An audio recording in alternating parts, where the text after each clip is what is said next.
They told everyone I gave up, that I was too soft to survive the real world, too naive to see the truth.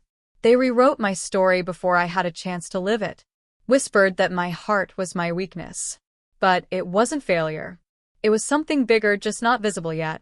It was the hollow ache of someone disappearing without explanation. A name on my phone that stayed frozen in the last text he never replied to. I thought that was the end of my story with him. A simple vanishing act. But the universe doesn't always close its circles so neatly. My name is Olivia Carter. I'm 29 years old. I live in Portland, Oregon. I grew up believing that love and ambition were meant to travel together. That if you worked hard, stayed kind, and kept showing up, the world would unfold for you like some perfectly ironed sheet. My parents raised me to think I was on the ideal path. The kind that had checklists: graduate top of the class, get into a reputable firm, find a stable partner, build a safe life. And for a while it almost worked. At 25, I was already on track to become a senior project manager at a digital marketing agency in Seattle. My LinkedIn was flooded with congratulatory messages. My dad printed out my first promotion email and taped it to the refrigerator. And then there was Ryan Mitchell. He wasn't just some guy I dated. He was the first person who ever made me feel like my ambition wasn't too much. Like my intensity was something to love, not tolerate. He had this easy charm. The kind of smile that disarmed you before you realized you were even paying attention. We met during a regional marketing conference in San Francisco. He sat next to me in a breakout session about client acquisition. He made some offhand remark about my notes being neater than the slides themselves. I laughed. Too loud, probably, and he looked at me in this way that made the entire room disappear. I didn't know, back then, that he'd eventually become the story I would spend months trying to unwrite. At first, everything felt like a shared secret. We stayed up past midnight talking about strategy decks and childhood memories. He asked questions that no one else ever bothered to. He said, "You're going to run this place someday." I believed him. I believed a lot of things. My parents adored him, or at least the idea of him. My mom would tell her friends, "Ryan is exactly the kind of man Olivia deserves." I thought so, too, until he disappeared. It was so ordinary at first. A late reply, a missed call, a vague excuse about being overwhelmed with deliverables. Then 3 days without contact. Then a week. Then nothing. No fight. No explanation. No closure. One day, he was the man I planned to build my future with. The next, he was a ghost haunting my inbox. I spiraled. I couldn't focus at work. My metrics slipped. My team started picking up my slack without saying anything, which only made me feel worse. My parents tried to be supportive, but they didn't understand. My mom kept saying, "You just need to get out and meet someone new." And my dad, who had always believed I could muscle through anything, grew impatient. "She's just taking a break," he told my uncle on the phone when he thought I couldn't hear. But it wasn't a break. It was the unraveling of everything I thought was true about myself. I was supposed to be the success story, the daughter who never fell apart. But there I was, lying awake at 3 a.m., replaying every conversation, every text, wondering what I had done to make someone decide I wasn't even worth a goodbye. That heartbreak bled into everything else. I started arriving late, missing deadlines. My manager pulled me into her office one afternoon and closed the door. "Olivia," she said softly, "we're worried about you." I wanted to tell her that I was worried about me too, that I felt like I was drowning in my own life. But all I could do was nod. When the performance review came around, it was worse than I'd feared. My promotion was postponed. My responsibilities reduced. I remember walking to my car in the dark, clutching the HR letter, like it might vanish if I just held it tightly enough. I sat in the driver's seat, staring at the dashboard, and thought, this is what failure feels like. But the world doesn't stop moving just because your heart does. My family stopped asking questions. We don't talk about that anymore. Instead, they pretended everything was fine. They introduced me at family gatherings like nothing had changed. "This is Olivia. She's doing really well," my mom would say, glancing at me for a split second before changing the subject. I felt like a stranger in my own story. So one day, I packed in my apartment, gave my notice, and left Seattle. I moved back to Portland without much of a plan. No one tried to stop me. No one even asked why. I started over. But no one noticed. Starting over sounds glamorous in motivational quotes. In reality, it was mostly quiet. Mostly small. I moved into a studio apartment with peeling linoleum floors and a view of the alley behind an old bookstore. It smelled like damp cardboard and burnt coffee. But it was mine. I didn't know what I was going to do next. Every morning, I woke up and stared at the ceiling, feeling like a blank page someone forgot to fill in. I tried freelance consulting at first, small projects for local shops that needed social media help. But every time I logged onto LinkedIn, I'd see Ryan's profile staring back at me from the people you may know sidebar. I couldn't escape the reminder of how much I'd lost. Eventually, I stopped logging in altogether. Then, one afternoon, I wandered into the Portland Community Center. It was raining, of course it was, and I just needed somewhere dry to sit. Inside, the reception area was cluttered with flyers, tax help for seniors, English classes for immigrants, yoga on Tuesdays. One laminated sign caught my eye. Digital literacy volunteers needed. Help seniors connect. I don't know what made me pick it up. Maybe curiosity. Maybe desperation. Maybe I just needed something, anything, to make the days feel less empty. The volunteer coordinator, a woman named Marisol with laugh lines and kind eyes, didn't ask me about my resume. She just smiled and said, "Can you start Monday?" That first session felt surreal. I sat with a circle of older adults, some in their 70s and 80s, staring nervously at the glowing blue login screens of refurbished laptops. They looked at me like I might be a magician. "This machine hates me," one woman muttered, jabbing the keyboard with a single finger. Her name was Ruth. She wore a faded pink cardigan and smelled like lavender soap.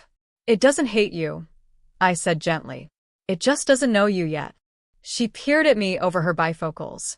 Well, that's not very comforting. I smiled in spite of myself. The first hour was chaotic. Password resets. Caps lock confusion. Pop-ups that sent everyone into a mild panic. But by the end of the session, Ruth was logged into her email.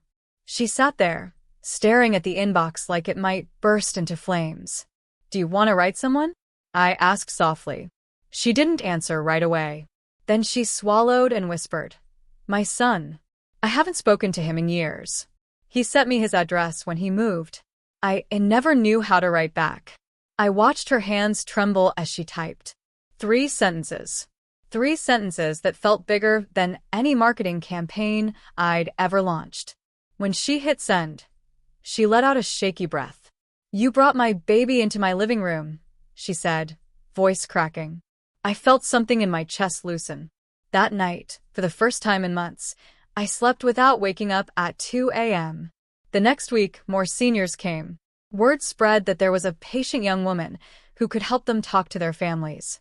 Soon I was there 3 days a week, then 5. Marisol found a small grant that let me take on a paid coordinator role. I was still making less than half of what I'd earned in Seattle. But for the first time, the work felt clean. Simple. It didn't matter that no one was updating their status about me, that my parents still introduced me as between things. Every day, I showed up. Every day, I watched fear turn into relief, frustration into laughter. One morning, I was helping Ruth again. This time, she was trying to order groceries online. It didn't make headlines, I thought, watching her grin when the confirmation email arrived. But it mattered. And that was enough to keep going. If you had asked me back then whether I believed small efforts could grow into something real, I probably would have hesitated. But the months passed, and the little classes became something bigger. I started organizing digital literacy workshops beyond the community center, church basements, public libraries, apartment rec rooms. People called it the Silver Tech Project. I didn't choose the name, but it stuck. At first, we were helping maybe 30 or 40 seniors a month. But by the end of the year, we were onboarding over 1,200 seniors per month. One morning, I stood in front of a conference table at the Portland Public Library, going over metrics I had pulled together late the night before. 1,284 new accounts created in Q3. 78% email open rate. Higher than some Fortune 500 companies. 362 video calls between grandparents and their families. I didn't have fancy funding. I didn't have a corporate sponsor. But I had impact. It was messy, human work. And it mattered. I found myself caring more about Ruth's grocery orders and Mr. Patel's Zoom calls with his grandchildren than I'd ever cared about a quarterly report. People started noticing. A small piece ran in the Oregonian about the Silver Tech Project. Then a local radio station asked me to do an interview. I was sitting at my kitchen table in the early morning light, clutching my chipped coffee mug, when the host introduced me. Olivia Carter, founder of a grassroots movement helping older adults stay connected. Founder. I almost laughed. But hearing the word out loud made something inside me click into place. It didn't erase what happened. It didn't make me feel any less abandoned by Ryan or any more understood by my family. But it reminded me that I wasn't invisible. Not to everyone. Still, at home, nothing changed. I drove down to Salem for Thanksgiving. My mom hugged me like she always did, polite, brief, her perfume too sweet. "So, are you still doing that computer thing?" she asked over turkey. I nodded. Yes. It's growing faster than I expected. She gave me a faint smile. Well, I'm glad you have something to keep you busy. My brother David, who managed a real estate team in Eugene, chimed in. Teaching old folks to click buttons? Real noble work. He smirked into his wine glass like he'd said something clever.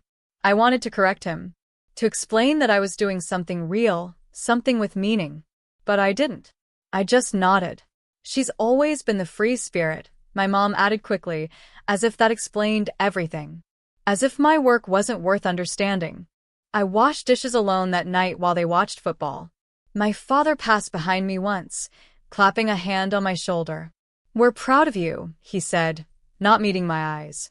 He said it the same way someone compliments a child's finger painting, kindly, but without believing it mattered. I drove back to Portland in the dark, my headlights cutting through the November fog. The car was quiet except for the hum of the tires. It struck me then how success can feel like failure when the people you love refuse to see it. But I also realized something else. Their recognition wasn't going to be the thing that saved me. I already knew how to rebuild. I had learned to start small, to measure progress by the relief in someone's eyes when they finally connected to the people they loved, to find pride in the ordinary. No applause, no validation, just quiet, steady growth. And though I wouldn't have admitted it out loud, part of me knew, deep down, that someday, the truth would have its own way of showing up. It was almost exactly a year after I'd walked away from Seattle when the email landed in my inbox. Subject: Digital Strategy Consultant Inquiry. I'd been getting more of these local nonprofits asking for help improving outreach. But this one came from a mid-size agency expanding their community impact division. The note was polite, professional. They were looking for a consultant to help integrate senior-focused tech education into their corporate social responsibility strategy. It was signed by the HR director, Megan Price. Her assistant set up a video interview for the following Tuesday. I didn't think twice about it. That morning, I wore my nicest blazer, navy blue, the one I'd bought on clearance when I still worked in Seattle. I brushed my hair, dabbed on mascara, and tried to remind myself that I belonged in this conversation. I logged into Zoom 5 minutes early. The waiting room screen flickered. Then it opened. I stared. For a split second, my breath caught in my throat. Ryan Mitchell sat on the other side of the screen. He looked the same and yet different, hair slightly longer, a faint line between his brows that hadn't been there before. He wore a pressed button-down and the same watch I'd bought him for his birthday. I thought my heart might stop, but he didn't react. He glanced down at his notes, polite and composed. "Olivia, right?" he said, voice perfectly neutral. "Yes," I replied, somehow managing to keep mine steady. He didn't recognize me. Not even a flicker of realization. It took everything I had not to let my expression betray me. Megan joined the call a moment later. "Ryan will be leading this initial discussion," she said. "He's our senior community engagement director." Of course he was. My stomach twisted. He was the man who'd ghosted me without a word, left me doubting my worth. And now he was interviewing me for a role he clearly thought I was just another faceless applicant for. I reminded myself to breathe. He cleared his throat. So, Olivia, tell us about your background. How did you get into digital literacy work with seniors? I looked him straight in the eye. It started as a volunteer project, I said. I just left my previous job in Seattle. No reaction.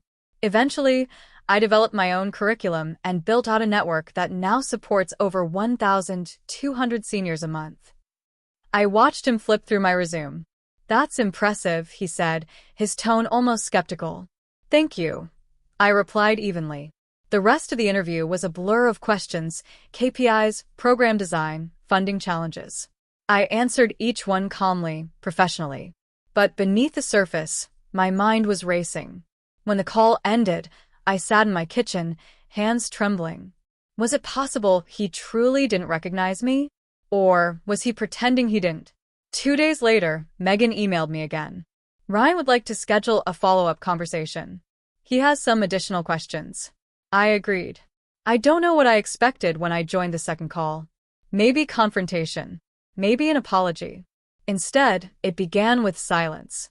Ryan looked at me for a long time, his eyes finally settling into something like recognition. Olivia, he said, voice quieter. I think we've met before. I didn't look away. Yes, I said simply. He swallowed, glancing down. I'm sorry, he whispered. The words hung between us like smoke. I didn't respond. Instead, I waited. He cleared his throat again, trying to recover his professional tone. I wanted you to know my brother's fiancée, her grandmother, was part of your program. Elder Tech, right? Silver Tech Project. I corrected softly. Yes. She was able to reconnect with her family because of it. He exhaled, and for the first time, he looked humbled.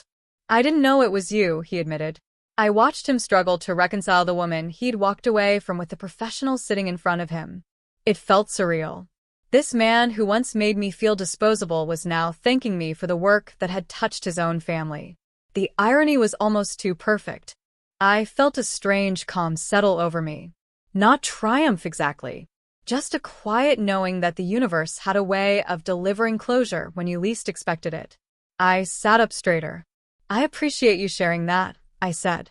But we should stay focused on the proposal. He nodded quickly, eyes downcast. We finished the call with polite goodbyes. When I closed my laptop, my heart was steady. Not because I demanded attention, but because the truth walked in by itself and refused to stay quiet. The day after that last call with Ryan, I woke up before dawn.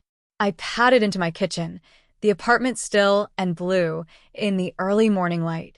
I poured a cup of coffee, sat down at the table, and let the quiet seep into my bones. For the first time in what felt like forever, there was no ache in my chest. Just space. Space to breathe. Space to imagine something better. I didn't tell anyone about the interview. Not right away. It felt like something too delicate to share. A secret victory that didn't need an audience. Later that week, Megan emailed me to formally offer the consulting contract. It was good work, meaningful, well paid, aligned with everything I'd been building. I accepted. The first month was a blur of onboarding calls and project plans. I never had to interact with Ryan again. He kept a respectful distance, sending brief emails when necessary. No apologies beyond that one quiet moment. But honestly, I didn't need more. I had everything I came for, the chance to keep growing what I'd started, and the proof that I was never as small as he'd made me feel. A few weeks later, I got a card in the mail. It was from my mom. She never sent letters. She preferred quick texts or phone calls. I turned the envelope over in my hands before I opened it. Inside was a simple note, written in her tidy, slanted script. Olivia, I read the article about your project. I'm sorry if we didn't always understand. I'm proud of you. Love, Mom. I sat there for a long time, the card resting in my palm. I didn't cry. I didn't feel vindicated. Just peace. A few days later, my brother David called. Hey, he started, his voice awkward. I wanted to say congrats. Mom showed me the newspaper thing. I waited. And sorry if I was kind of a jerk about it before, he mumbled. It's actually really cool what you're doing. I smiled, though he couldn't see it. Thanks, David, I said softly. It wasn't a grand gesture, but it was something. That evening, I pulled the article up on my laptop. There it was in bold print. Local innovator helps thousands of seniors connect. I read it once. Then I closed the tab. I didn't need to frame it. I didn't need to post about it. It wasn't pride. It was peace. In the quiet hours that followed, I thought about the girl I'd been when Ryan left. So convinced that her worth was measured by whether someone else wanted to stay. So terrified that failure would swallow her whole. I wished I could reach back through time and touch her shoulder. I wished I could tell her, this isn't the end. It's the beginning. I looked around my tiny apartment, its scuffed floors, its crooked blinds, and felt a gratitude so big it made my throat ache. Because in the end, it didn't matter who had recognized me. I had recognized myself. And that was enough. I tucked my mother's card into a drawer. I didn't print the article. I just kept the memory of what it meant to survive, to rebuild, to find a kind of quiet victory no one could ever take away. If you've ever felt unseen, this story was for you. Maybe you're sitting in a kitchen like mine, early morning light washing over chipped counters, the air heavy with what's been left unsaid. Maybe you know what it's like to be measured by someone else's idea of success, to be weighed and found wanting, to love someone who walked away without a backward glance. If that's you, I want you to hear me when I say, none of that defines you. None of it ever did. There are chapters we don't choose, heartbreaks, endings, silences that stretch for miles. But there are also chapters we get to write ourselves. Mine started the day I picked up a flyer in a community center lobby just trying to stay dry. It started the moment I decided to keep showing up, even when no one was watching, even when it didn't look like much. Especially then. Because the truth is, most victories don't come with applause. Most of the time, they happen in small rooms in quiet hours when you decide, again, to try. You might never get the apology you deserved. You might never hear the words you waited so long to receive. But if you keep going, you will find something better. Yourself. The part of you that no one can erase. The part that remembers what it feels like to build something from nothing. The part that knows your worth doesn't shrink because someone else couldn't see it. I don't know where you are watching this from. Maybe it's a tiny apartment. Maybe it's a crowded bus on your way to a job you don't love. Maybe it's a house that feels too big now that someone's gone. But wherever you are, you're not alone. Your story matters. Your quiet work matters. Your small, unglamorous steps forward matter more than you think. If you've ever felt like your life was paused, like you were waiting for permission to move on, consider this your sign. You don't need permission. You don't need anyone else's recognition to make it real. This is your life. Your chance to write something honest and human and brave. So tell me, where are you watching from? What have you survived? What quiet victory are you holding in your hands, even if no one else can see it? Drop it in the comments. Someone out there needs to hear your story. Someone out there is waiting for proof that it's possible to start over. Thank you for being here, for listening, for letting me share a piece of my truth with you. I promise there will be more stories, more reminders that you're not alone, more proof that no matter how invisible you feel, you still matter. Until next time, be gentle with yourself. And remember, it's not pride, it's peace.